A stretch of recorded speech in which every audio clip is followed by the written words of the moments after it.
Jadi Pak Paul soal Panji Gumilang ini ya sudahlah biarlah gitu kalau memang Panji Gumilang jadikan contoh dikriminalisasi masuk penjara, tapi saya yakin ini akan jadi bahan pembelajaran bagi semua orang bahwa MUI itu memang terlihat kekanak-kanakan ya. Jadi dia tidak ingin adanya perbedaan gitu. Dan lucunya lagi, saya mendengar alasan si Habib Rizik itu siapa lagi itu yang golongan novel Bahmuni segala macam itu, yang demo-demo kemarin itu, dia bilang salah satu selain masalah akidah yang masalah kalamullah itu, hal yang lain yang dipermasalahkan soal itu juga kan, soal adanya si Panji Gumilang ini melanggar fatwa MUI tentang Natal bersama, ya kan? Soalnya katanya ada fatwa MUI 1981 ya, itu yang melarang organisasi Islam untuk ikut atau mengadakan Natal bersama gitu. Nah di situ dianggap melanggar fatwa MUI si Panji Gumilang ini gitu. Ini kan aturan ini kan sangat rasis ya Pak ya, sangat rasis sekali gitu. Udah tidak boleh melarang mengucapkan Selamat Natal, dan juga tidak boleh organisasi Islam atau pemeluk agama Islam ikut dalam atau mengadakan atau memfasilitasi Natal bersama gitu. Ini kan sangat rasis Pak. Terus ada juga yang soal Salam Alaihim juga dianggap itu menyimpang, melanggar syariat Islam gitu kan. Jadi ajaran-ajaran seperti ini yang menyebabkan Indonesia ini jadi tidak plural Pak. Jadi diarahkan untuk jadi satu agama, satu ajaran gitu. Semuanya diarahkan harus mengikuti ajaran agama Islam gitu. Ini menurut saya akar masalahnya Pak. Jadi biarlah Mahfud MD yang pengen jadi wapres, silakan. Kalau mau ada yang partai melirik, saya yakin tidak ada yang mau Pak. Meskipun itu memberikan sinyal-sinyal kepada Ganjar dan Prabowo ya agar memilihnya sebagai wapres. Tapi saya yakin baik Ganjar maupun Prabowo tidak akan memilihnya sebagai wapres ya, karena sangat sangat tidak capable ya si Mahfud ini, dan dia tidak bisa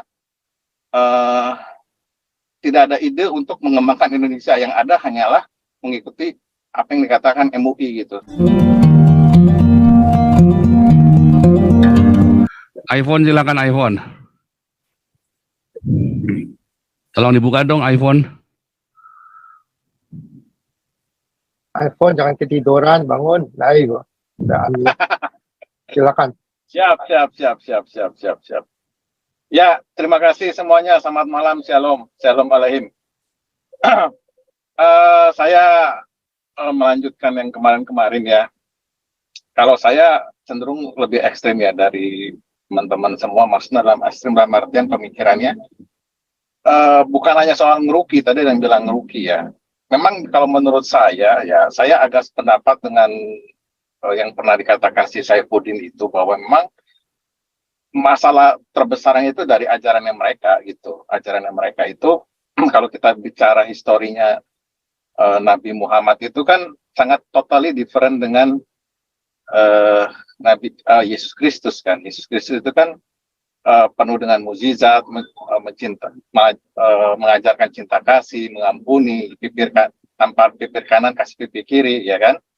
Kalau Nabi Muhammad kan udah jelas ya kan, beliau kan yang Pak Paul pernah cerita ya, hobinya itu berperang, membunuh, merampok, kawin, ya kan. Jadi dari situ aja udah jelas bahwa pengikut-pengikutnya itu ya kurang lebih ya mirip-mirip gitu, sedikit-sedikit marah, tersinggung, terus demo atau protes ya kan, terus pokoknya intinya kekanak-kanakan lah kalau menurut saya. Jadi egois dan ingin menang sendiri gitu. Dan sampai kapanpun kalau ajaran ini terus dipelihara, dunia ini makin hancur gitu. Lihat aja negara Arab.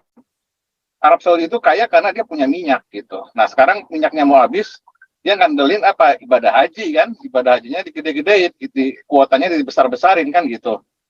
Jadi memang bodohnya Indonesia aja kalau menurut saya kalau kuota haji itu makin diperbesar gitu loh. Sedangkan negara-negara maju itu nggak peduli soal agama, Pak. Even itu misalnya Amerika, Eropa, Australia gitu ya, yang mayoritas pengikut Yesus itu juga mereka profesional gitu loh. Jadi meletakkan meritokrasi atau orang-orang yang capable bisa menguasai masalah-masalah, menyelesaikan masalah, itu lebih diprioritaskan daripada si A ini agamanya Kristen, si B agamanya Katolik, si C agamanya Islam. Bukan itu yang dipilih gitu kan. Itu yang lebih negara ini jadi maju gitu. Singapura bisa maju ya begitu gitu. Kalau Indonesia ini masih begini, lihat aja kayak Malaysia, Indonesia, sampai kapanpun nggak akan pernah maju. Saya jamin gitu. Saya jamin nggak akan pernah maju. MUI ngerasa bisa kuat karena pemerintah kitanya itu loyo. Ya terutama kemarin ada yang bilang siapa Megawati. Ya Megawati itu nggak punya nyali gitu ya. Jadi bukan soal kadrun, Megawati tidak kadrun, hanya beliau tidak punya nyali. Sama seperti SBY juga tidak ada nyali gitu. Yang punya nyali cuma hanya Gus Dur gitu. Sayangnya di Indonesia ini belum timbul Gus Dur baru kan gitu. Hanya Pak Pauzang ini yang sangat sangat berani gitu kan. Jadi ya MUI itu kan dibentuk 1975 ya. Organisasi ini dirasakan makin kuat karena apa? Karena dari presiden, wapres itu memang udah ketakutan dulu dengan demo-demo segala macam itu, Pak. Gitu. Beda ceritanya kalau waktu zaman Orba Soeharto itu ada yang demo-demo itu langsung diberantas gitu kan. Jadi memang Indonesia ini memang harus diambil alih seorang militer dan memang harus lebih tegas terhadap kelompok-kelompok yang ingin menang sendiri ya, ingin mengedepankan agama di atas kepentingan politik gitu kan. Ini sampai kapanpun ini Indonesia ini ya habis, Pak. Seperti kata Pak Paul bilang itu bisa bubar gitu ya, bisa bubar dan hancur gitu kan. Jadi mengenai Panji Gumilang ini ya memang ada korelasinya juga. Si siapa Ma'ruf Amin ngerasa udah mau habis periodenya, dia ngasih kesempatan kepada orang-orang Islam yang mau memegang ajaran Islam dengan kuat untuk tetap eksis di Indonesia gitu loh, Pak. Itu kan akar masalah di situ, sehingga dia menuruti apa kata MUI. MUI itu kan dia ngerasa kuat juga karena ada dorongan-dorongan dari organisasi di bawahnya kayak NU, Muhammadiyah, dan pondok-pondok pesantren yang makin lama makin banyak gitu kan. Itu akar masalahnya semua di situ, Pak. Jadi ini saling sangkut menyangkut kalau sangkut menyangkut menurut saya. Jadi bukan soal merugi aja ini, karena sudah terlalu banyak pondok pesantren di Indonesia ini. Karena ajaran mereka sendiri yang hobi menikah kan, hobi kawin gitu kan. Istilahnya memperbanyak rakyat Indonesia lah gitu. Dan saya sangat setuju ya kalau KTP di agama itu di KTP itu sangat harus dihapuskan, karena hal itu yang menyebabkan negara ini jadi terbelah-belah, terkotak-kotak gitu kan. Dan akibatnya apa? Akibatnya semua itu diukur dari agama gitu. Mau masuk ngelamar kerja, kalau yang BUMN pasti kan diprioritaskan yang agama Islam. ASN prioritaskan agama Islam. Jadi udah nggak bener lagi, bukan soal orang ini pintar, orang ini capable gitu kan. Perguruan tinggi negeri pasti kan prioritas yang agama Islam. TNI, Polri pasti prioritas agama Islam. Menteri-menteri pasti prioritas agama Islam. Jadi udah nggak bener lagi, semuanya itu kayak kuota, Pak. Oh ini mayoritas Islam 90%. Ya udah menteri-menteri 90% Islam gitu kan. Bukan orang ini capable apa enggak, orang ini jujur apa enggak, orang ini amanah apa enggak gitu kan. Jadi ini dasarnya itu dari dasar sendiri udah nggak benar. Semua diukur soal agama. Nah, saya sangat setuju apa yang katakan Pak Beta Maluku itu ada status di itunya ya, profilnya. Misalkan Indonesia itu dari negara agama, itu memang benar. Indonesia tidak boleh menjadi negara agama gitu. Negara berketuhanan Maha Esa itu ya masing-masing orang diberikan hak untuk menjalankan ibadahnya. Agama itu ranah privat. Negara tidak boleh mencampuri, dan agama apapun tidak boleh ikut campur soal politik negara Indonesia ini. Karena Indonesia ini dilahirkan berbagai macam suku, berbagai macam aliran, berbagai macam agama. Gitu. Tidak bisa jadi pukul rata gitu kan. Gitu. Jadi Pak Paul soal Panji Gumilang ini ya sudahlah biarlah gitu. Kalau memang Panji Gumilang jadikan contoh dikriminalisasi masuk penjara, tapi saya yakin ini akan jadi bahan pembelajaran bagi semua orang bahwa MUI itu memang terlihat kekanak-kanakan ya. Jadi dia tidak ingin adanya perbedaan gitu.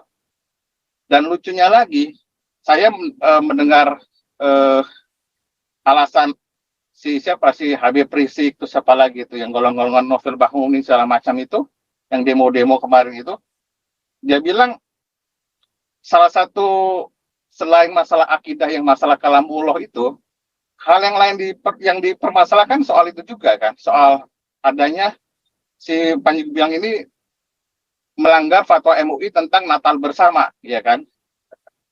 Soalnya katanya ada fatwa MUI 1981 ya, itu yang melarang organisasi Islam untuk ikut atau mengadakan Natal bersama gitu. Nah di situ dianggap melanggar fatwa MUI si Panji Gumilang ini gitu. Ini kan aturan ini kan sangat rasis ya Pak ya, sangat rasis sekali gitu. Udah tidak boleh melarang mengucapkan selamat Natal, dan juga tidak boleh organisasi Islam atau pemeluk agama Islam ikut dalam atau mengadakan atau memfasilitasi Natal bersama gitu. Ini kan sangat rasis Pak. Terus ada juga yang soal Salam Alaihim juga dianggap itu menyimpang, melanggar syariat Islam gitu kan. Jadi ajaran-ajaran seperti ini yang menyebabkan Indonesia ini jadi tidak plural Pak. Jadi diarahkan untuk jadi satu agama, satu ajaran gitu. Semuanya diarahkan harus mengikuti ajaran agama Islam gitu. Ini menurut saya akar masalahnya Pak. Jadi biarlah Mahfud MD yang pengen jadi wapres, silakan. Kalau mau ada yang partai melirik, saya yakin tidak ada yang mau Pak. Meskipun itu memberikan sinyal-sinyal kepada Ganjar dan Prabowo ya agar memilihnya sebagai wapres. Tapi saya yakin baik Ganjar maupun Prabowo tidak akan memilihnya sebagai wapres ya, karena sangat tidak capable ya si Mahfud ini, dan dia tidak bisa, tidak ada ide untuk mengembangkan Indonesia. Yang ada hanyalah mengikuti apa yang dikatakan MUI gitu. Jadi sekian Pak Paul, terima kasih teman-teman semua, Tuhan Yesus memberkati. Ya, saya tambahin dikit ya Pak Iwan. Menurut KTP itu mereka itu takut akan apa? Takut akan data. Seperti contoh soal Ibu Tumbar, sering muncul di sini ya. Ibu Tumbar ini udah pengikut Yesus, tapi KTP-nya masih Islam. Jadi berapa banyak di luar sana Ibu Tumbar yang KTP-nya Islam, tapi pengikut Yesus. Jadi mereka itu nggak mungkin menghapus agama dari KTP. Soalnya apa? Mereka takut akan fakta, kenyataan berapa non-Muslim penduduk di Indonesia. Itulah dasarnya. Thank you. Ya, Pak Sandi Amar, lanjut. Kau bilang kau menang debat, lawan domba yang sesat. Kau bilang banyak yang tobat.